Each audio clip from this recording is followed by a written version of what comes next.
Hello and welcome to the Healing is Possible experience. This is your time. This is your life. And we're going to show you how to get there today. Okay, we're going. Okay.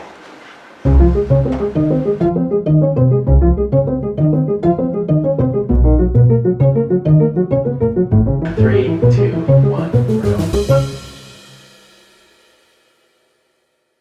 I am your host, Rebeccah Silence, author, media personality, and emotional healing and relationship coach. And my mission is to help as many people find the part of them that can access joy and life and peace and fulfillment, not just in some moments, but in all moments.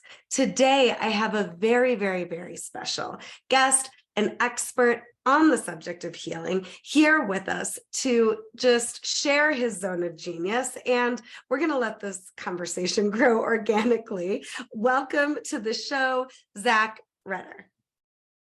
Thank you. Thank you for having me, Rebeccah.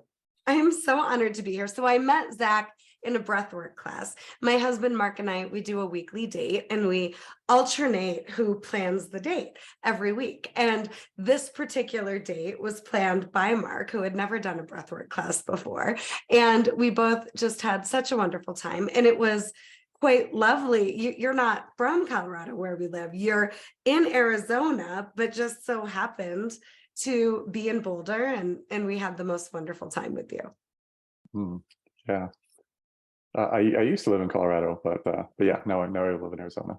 Yeah, and your work is all over the United States, as far as I can tell. So tell us a little bit about who you are and what you do to start.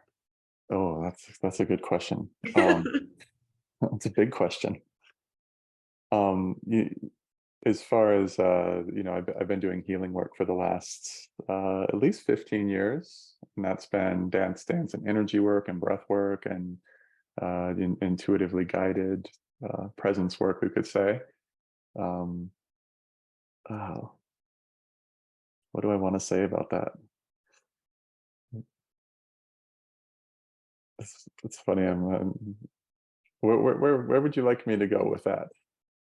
I just love fresh perspectives Yeah. on, healing and what it is. And I think, there are so many healers out there, right? And we all have our own version of healing. And I think so often in our society, healing is talked about in a very superficial, kind of shallow, cookie cutter way, right? And there's a depth to you and to your work that I'm just intrigued to know what you would say about what it is that you do in particular. Cool. Thank you for clarifying. Yeah, absolutely.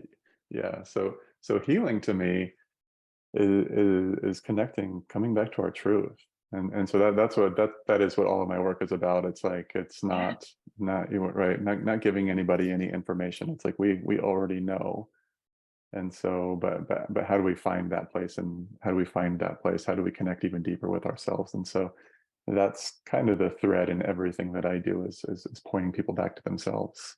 Yeah. And in that, the place that's out of balance, or the place that's out of alignment, whether it's in our body or our finances or our relationships, it's usually a place in ourselves that we haven't fully got into, or that we haven't opened up or explored, or got to just be present with and feel. Yeah. So let's have you just say a little bit more about that. I mean, is there a difference between balance and alignment, first of all? Is there a difference? Yeah. Yeah. I think alignment is, alignment is coming back to what is true, right? It's natural. What's like, we can all feel it when we've found alignment. And so it's like, when we have found truth, it's like we all have some sort of experience of that, when we feel open, or we feel light, or we feel connected. And so, that's a beautiful thing to get to know even more. Because when we have that, when we really get to know that, then it's really easy to see when we're out of alignment. It's like, Yeah. I'm thinking this thought and it doesn't feel like that, and it's like, maybe because that thought's not true, or maybe because that thought's not actually in alignment with who I really am. And Yeah. so, yes. And then as far and balance, I would say, balance is probably is a present moment practice, because balance is always different, right? Balance is different in everything that we're in. And so it's like finding that alignment in whatever interesting circumstance I'm in right now, or whatever's happening right now. It's kind of like, right, it's always moving and shifting. Yeah, yeah. So this idea of connecting to our truth, I think, is so important. And, one of the things that I really believe saved my life with a cancer diagnosis and a 5% chance to live was being able to access my truth so that I could lead and guide my healing journey and my team. Ultimately, I ended up quitting chemo and defied the odds. And I think this is a big concept, right? Like, live your truth, find your truth, connect to your truth.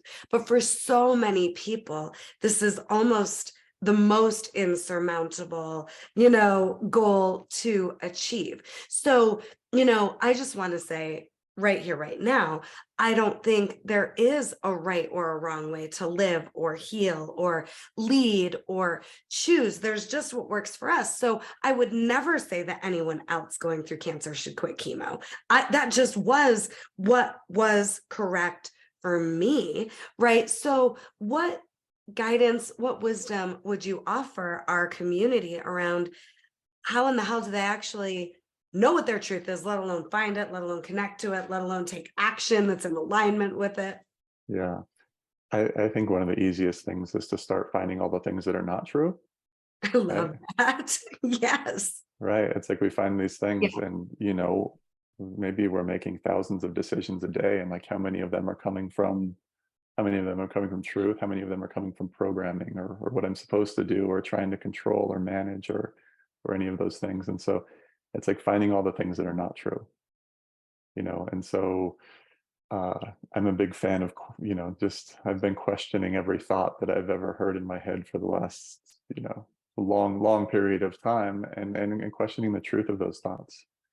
And it turns out hardly any of them are true.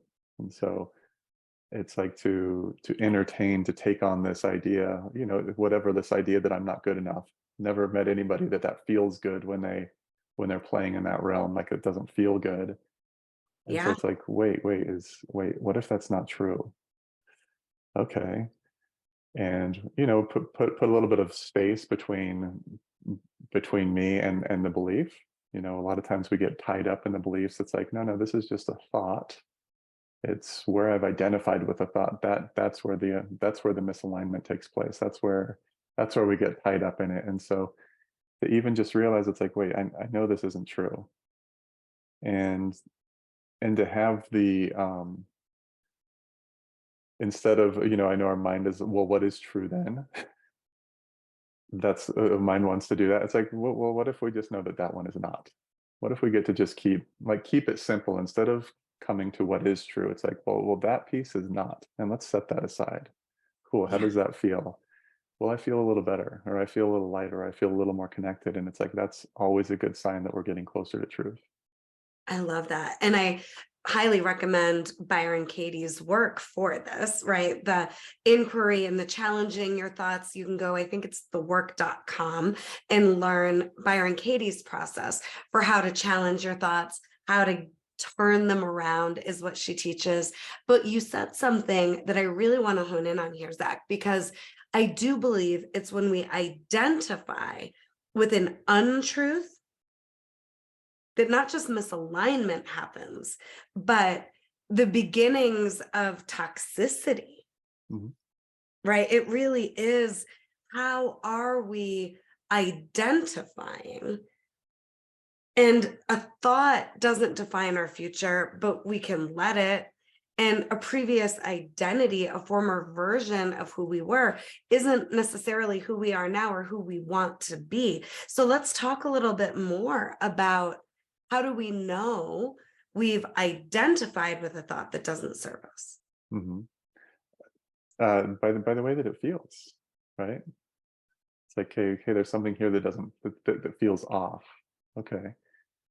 And I know that's, that's an interesting, I'm always teaching. It's like, the more that we can feel, like, there's so much our awareness, our intuition is definitely has a feeling factor to it. And so, it's really interesting. It's like when someone is deep in thought, they're off in their mind, they usually have very little awareness of what's happening in their body.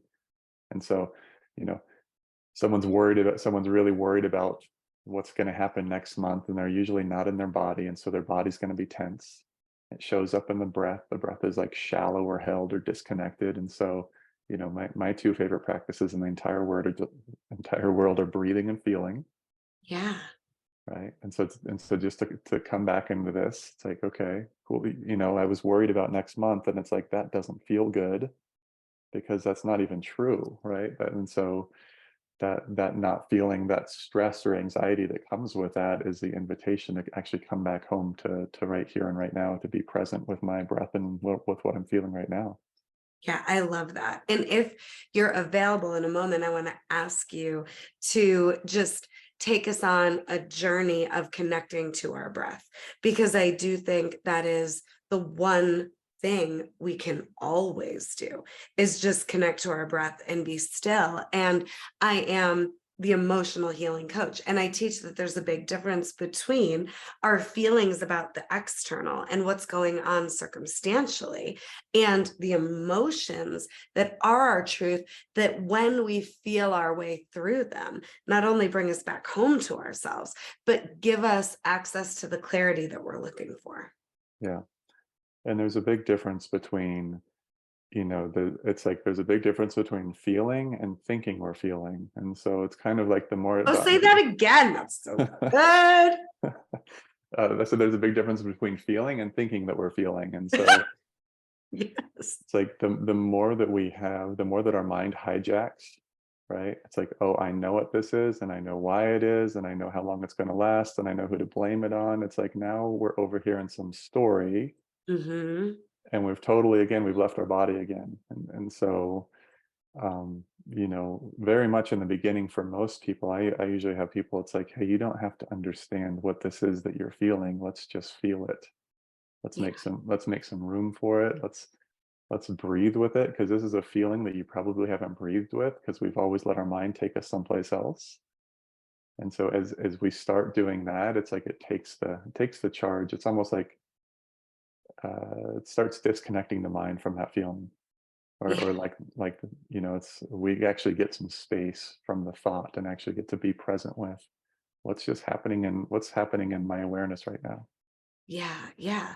Well, and I think when we don't feel what we really authentically need to feel, that is the ultimate in self-betrayal. But what would you say to someone that thinks, oh, if I feel this, I might go crazy. I Mhm. might make things worse. I might not be able to come back from that, because I think a lot of the work that you do, and for sure a lot of the work that I do, is helping people feel their way through stuck ages, stuck emotions, and traumatic body memories, even if they don't have the actual memory that they think could actually threaten them. Mhm.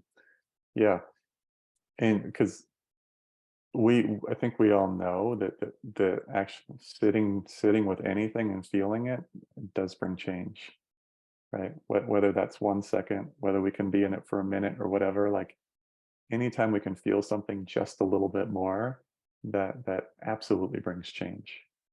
And so there's some harmonizing there, all kinds of things that's happening there. And so, there's usually a part of us that doesn't know about change, right?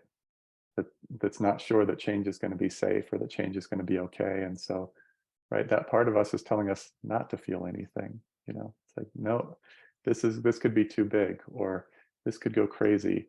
um, it's it's an interesting thing. It's like, to feel panic, it's like, if we look at how a panic attack happens, anyone who's had a panic attack, they recognize that feeling to start with, when it's small, and they instantly usually go into like, okay, I got to make sure that doesn't happen, and they start squeezing on that feeling, Hmm. which makes that feeling even bigger, which makes them want to control it even more, which makes that feeling even bigger, until all of a sudden it explodes like full-blown panic attack.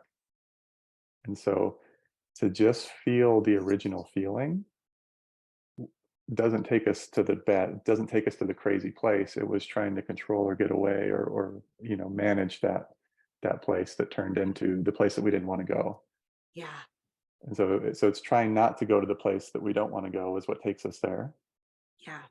And so it's like you can't have a panic attack and relax at the same time. Right. And you can't relax if you don't feel what's genuinely present. Yeah.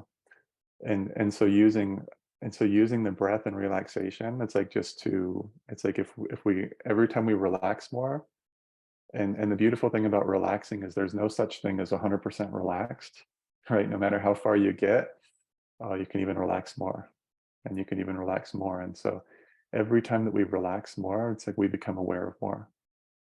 I love Every time we relax more, we can feel more. Every time we can relax even more, we become even more intuitive and aware.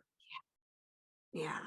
And Yeah. so it's these places of, like, some of these places in our lives that are the big triggers. It's like these are the places that we just haven't relaxed and felt in a very, very long time. And we've been settling for the idea, no, I have been feeling this stuff. But it's like, no, I haven't been feeling it. I've been fighting against it. I've been trying to control it the whole time. And trying to control something is always going to get in the way of feeling it. Right. And talking about feelings isn't necessarily feeling it either, right? Hmm. Thinking we're feeling, talking about feelings. So I love what you're saying here about relaxation. And I've heard, I think it was Elizabeth Gilbert that said, the more relaxed you are, the more powerful you are. And the most relaxed person in the room is the most powerful person in the room, I believe is the quote that Mm. she shares.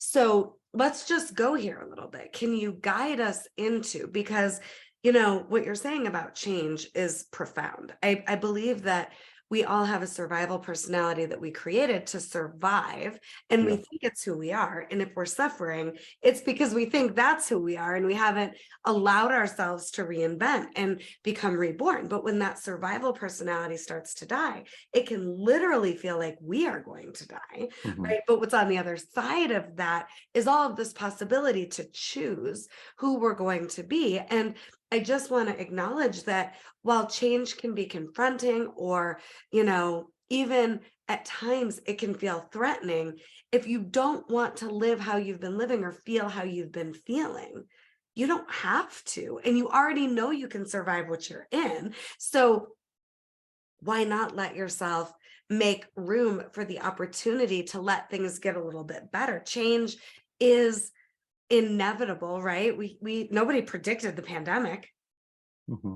Who the hell saw that coming, right? But we can, in the face of change that we chose and in the face of change that we didn't choose, we can still decide who we want to be in that moment. And we can always know that we can be our best and make the best of the situation in front of us. And if we have been able to be our best and make the best in, you know, panic stricken states or whatever state or feeling we're not desiring to feel anymore, we can certainly, as we powerfully choose change, make the best of that moment and become our best, but not without the ability to relax into the moment and not without the ability to relax into ourselves. So what I would really appreciate, Zach, is if you can take us on a little journey here into relaxation. And I know there's also, nobody ever calmed down because they were told to calm down. So nobody's telling you you have to calm down, but we do get to relax. So Zach, what do you have for us here? Yeah, for sure. I was going to say another piece too. This is all of our journeys too. Like unless our parents were spiritual and emotional masters, which I've never met anybody like. like we came up in a culture and in an environment that kind of like trained us the opposite way, right? That trained us to that you know valued us for living in our heads, valued us for ignoring, like, we live in a society that values everyone for ignoring their body's intelligence. It's like, just work harder, like Mm, all of these things. And so um just bringing it in, that we get to wake up from this stuff, you know and we can tell, like, if something is not working. It's like something in my life is not working because it's like it doesn't feel good. or because it's something's wearing me down, or something's exhausting, and it's like, cool, well, there's something here that's out of alignment, and so we get to start exploring.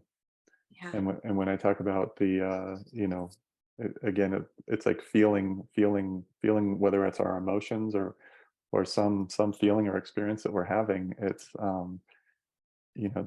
this is where the magic is. It's like I like to tell people, what if all of the things that we've been looking for are found in all of the things that we didn't want to look at? Oh, that's so good too. or Yeah. or like or all of the it's like, what if all the magic, it's like I'm trying to find all of these things, but usually, like, the ego's journey is an avoidance of, like, I want abundance because I don't want to feel lack and scarcity, where it's actually like, if you open up to lack and scarcity and allow yourself to get to know that, and allow that to be friends with lack and scarcity, okay, there's abundance everywhere. So Yeah. um again, it's and we're going to get better at this, and we don't have to be good at it all the time, but it's like every time we can spend some time, it's like, hey, just feeling what I'm feeling right now, rather than trying to fix it or solve it or identify it. It's like to just breathe and feel. It always is bringing some sort of change or shift or return home. Yes. Yes. All right. So can you please take us into some relaxation? Sure, sure. And so, for those that can do this, if you want to close your eyes, you can do this with your eyes open too. But we'll just start with taking some deep, soft, relaxing breath,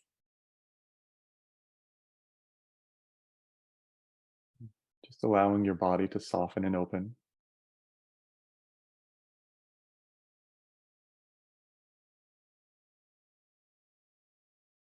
Just noticing with every exhale that you can relax and open a little more.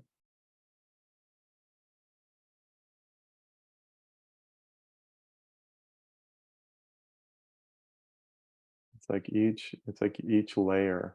Yes, you can relax just a little more, just a little more. And as you're relaxing just a little more, notice how there's also this relationship between this correlation between, it's like every time I relax a little more, I can feel a little more. Yeah, it's like I become a little more aware of the subtle.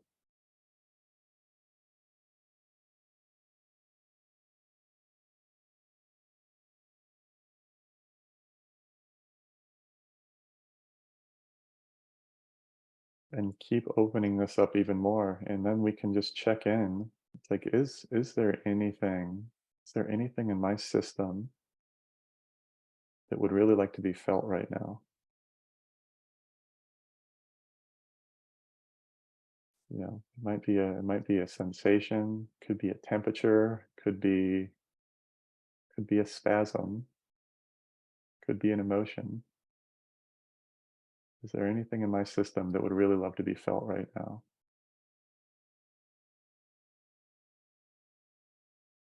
Make sure that you continue to breathe deeply. Is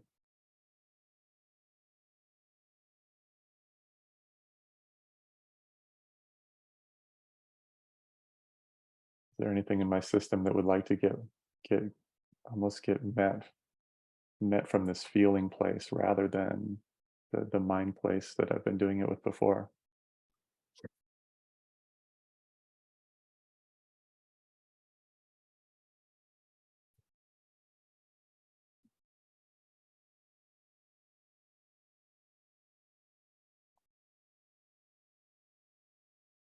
And the beautiful thing, it's like your present awareness is also healing. And so to hold anything in your awareness, it starts to open, it starts to awaken, it starts to heal. And so, is there any place in your body that needs to be felt even more?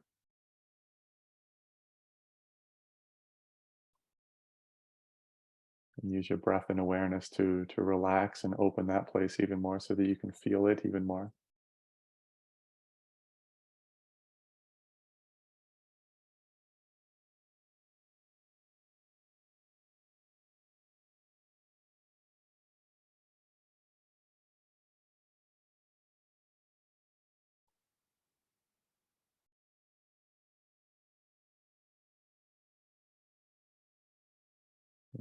whenever you feels good, you can start winding that down and coming back. But as you open your eyes, it's like, can you still keep that awareness of that bigger awareness and feeling of your body? It's like with your eyes open, and then when you go whatever, when bringing that into whatever you're going to do next, whether you're going to driving or you're going to go for a walk or you're going to go make dinner, it's like, can you keep that open, that real big open awareness, like really in your body and in your space and the energy around you? And the more that we do that, it's like we just start to, again, that becomes like a new, kind of like a new normal way of being. And it's cool. And then we're living from this more present and open place. And it's like you can keep just expanding that and opening that and just becoming even more and more and more present. And it gets really magic. Beautiful. Thank you so much. This is a gift to our community. I would love for you to just share with the community about breath work because I think the longest breath work class I've ever done was 3 hours. And I think it's more mainstream maybe than ever before, but I think a lot of people still don't understand it or know what it is. And I think it's just incredibly powerful. I've had amazing experiences. And in the class I did with you, I had shared with you at the end of the class, I got a powerful message. It was like a divine message that I really needed. So can you share with people, what it is and give them, a little master class on breath work? Yeah, yeah, totally. I'd say any conscious practice with the breath, we could call breath work. And so it's right. It's going to be many different things. The process that you were talking about that you came to, we're turning it up. There's a few different things that we're doing in that, but really like really building. It's like really bringing a lot of life force into the body, and that life force it heals, it opens, it awakens, and so you know it's it can do absolutely anything. And so like all kinds of miracles happen in breath practices. um and the breath is intelligent, and so it does always meet us where we're at. It does always just give us this perfect session of whatever serve us the most right now. And so the one that you went to, like, that's obviously that's led from, that has a there's a facilitator there leading that. People come back at the end of those having incredible experiences, and they had, this really profound spiritual experience, or they had some download, or they had some sort of healing. Yeah. And um which is amazing. And I like to remind people at the end of those, it's like, cool, this is a beautiful practice, but that one is not necessary. Right? That's just for all the times we didn't breathe. That's just for all the times we were checked out, all the times we were off, Mm. we just weren't present. We were off in the ideas rather than in this moment. And so my favorite breathwork practice in the entire world is just to breathe, like to be present with the breath and whatever that we're doing. And then a fun one to play with in everything is, practicing, I call it lower, slower, deeper, softer. And so how low, how slow, how deep, and how soft can I breathe right now, while I'm driving, while I'm shopping, while I'm whatever it is that I'm doing. And it's like, to be with the breath like that, it just has you really present and in your body. Yeah. And yeah, we're not anywhere else. It's like we're here, and here's where the magic is. What were those for? Low, slow, deep, soft? Uh-huh. Okay. Yeah. I love it. Yeah. And for someone that wanted, can you just explain the experience of a facilitated breathwork class for someone that hasn't heard of this before? Yeah, yeah, totally. So, again, a lot of different styles out there, a lot of different variances and nuances, but it'll be some practice of really using your breath in a certain way to, like the one that we take people through. It's like it really turns up the energy in the body. It actually opens up your awareness in a big way, and so it's definitely creates an altered state. Um, and then you get some time in that to be with whatever that is that comes up. It can be physical experiences or emotional. It can be, visuals. It can have visitations from loved ones who have crossed over. All kinds of mystical, magical, spiritual experiences happen in there. And yeah, and we're just breathing, right? We're this is the life force. And so yeah, I am glad that it is popping up everywhere. It's become very popular. Like I've been practicing a breathwork style like that for over 23 years. It wasn't as easy to find back in the day. Yeah. Um, but yeah, it's really opening up, and I think the world needs it so much. It's like I tell people, it's like if you really made breathing and relaxing like your two most important things to do, like you will have the most profound year ever. Like you'll have more change in that year than in the rest of your life before that. That's so beautiful. Now, with so many breathwork practitioners popping up, do you have any recommendations around what people should look for, or even maybe what to avoid? Yeah, that's a great question. There's a lot of poorly trained breathwork facilitators out I there. didn't want to say it like that, Zach, but that's yes, No, right? it's really Right. sad. There's people out there that are training people in this work in like a weekend, and it's like, Right. and so it's not the people. They don't even know what they don't know. Like they have no idea what they're getting into. And so like I personally have a program where I train facilitators, and it's 6 to 8 months or a year. And we're going deep. There's a lot to it.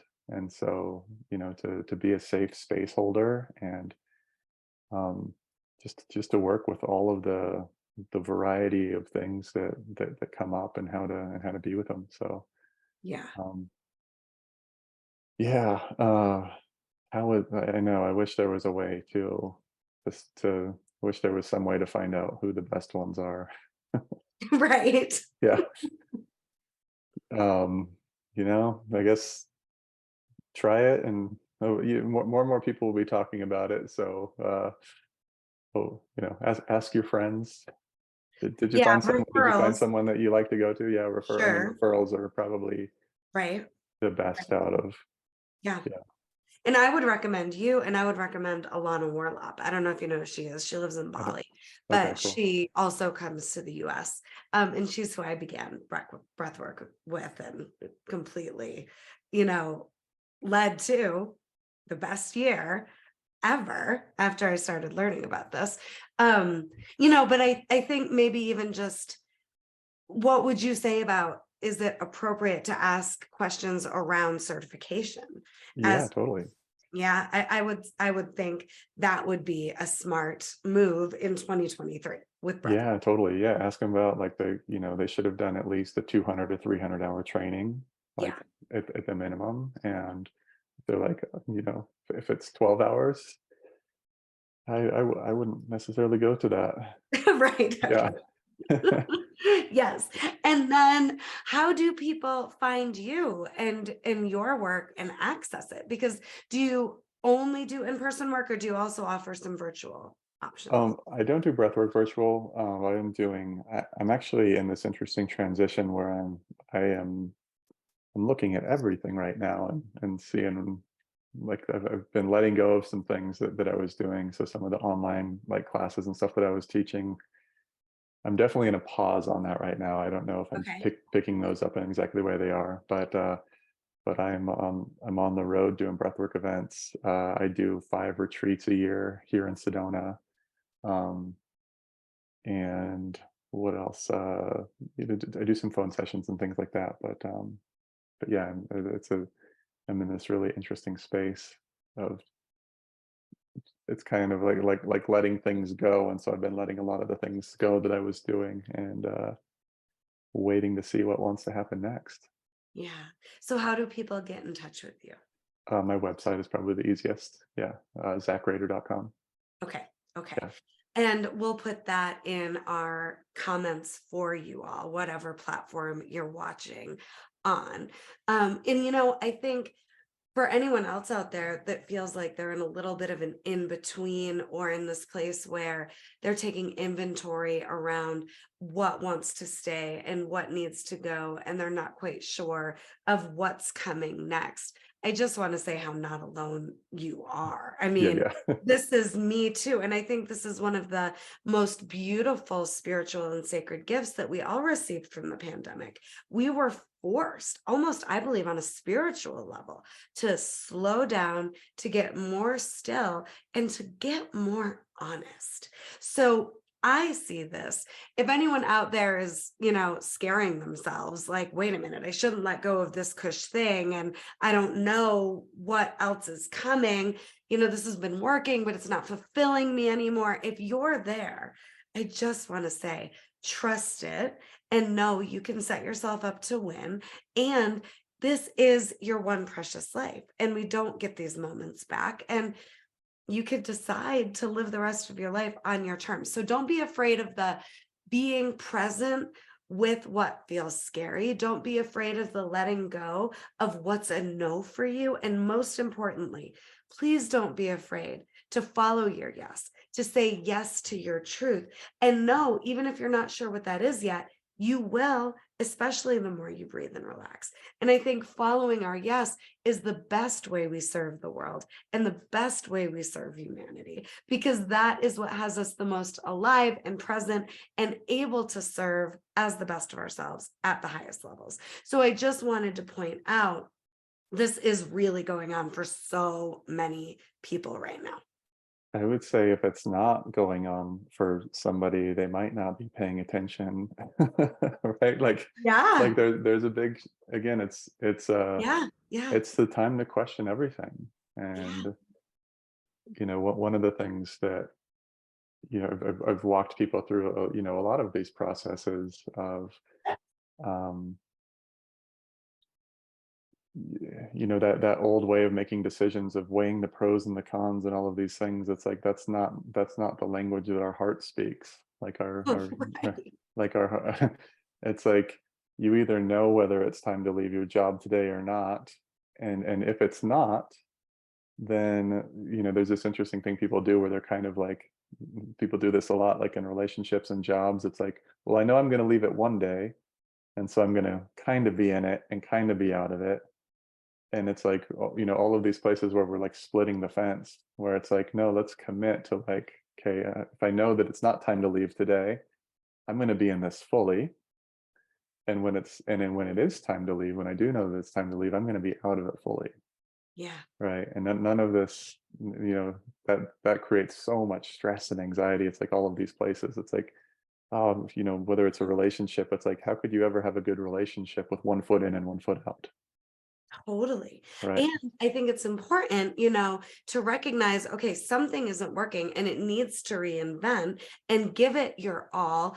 But, we're not suggesting be hasty, be careless, be reckless, put yourself at risk, but just know that whatever moment you're in, it is safe and it is correct to be all the way in it. Mhm. Yeah. Absolutely. Yeah. Absolutely. And I do Yeah. so much work with couples, and the anytime a couple is in any type of trouble, it's because one or both of them, they're not all in. Mhm. And it is our request, I'm going to speak for Zach for a second, that you get all in with your life, Yes. all in with every breath, as relaxed as possible. Yeah. Yeah. If I know to be here fully. If I know to if I know not to be here, it's time to leave. Let's get out of here. So, Yeah. yeah. Well, Zach, I can't thank you enough for being here with me, all in, for this episode for our Healing is Possible family. Do you have any final thoughts that you'd like to share? Um, Final thoughts. Yeah, I guess, thank you for having me. It's an honor to be here with everyone that's listening to this. Keep breathing, keep exploring the breath. There's so much magic to be found in it. So, Beautiful. And thank you. And again, just share your website one more time so people can find you. it'd be easy. Breathwork.events goes to my Okay. event page, so that's even easier to remember. Okay, great. Yeah. Perfect. breathwork.events. Well, thank you so much. I am Rebeccah Silence, and this is the Healing is Possible experience. The darkness is real, but so is the light. And the world needs you healed so you can make your difference. Visit RebeccahSilence.com to check out free resources and all of the services that I provide. But today, my request of you is that you spend at least 5 minutes with your breath, relaxing into the truth of who you are, and then allow that 5 minutes to give you access to just one simple next step that you know is right for you. And just know that when your life is made up of one next right step for you after another, that's an extraordinary life. And you have the power within you and the ability to live your most healed, most extraordinary life. And that's what we want for you. I love you so much. Thank you for being here, and we will see you soon.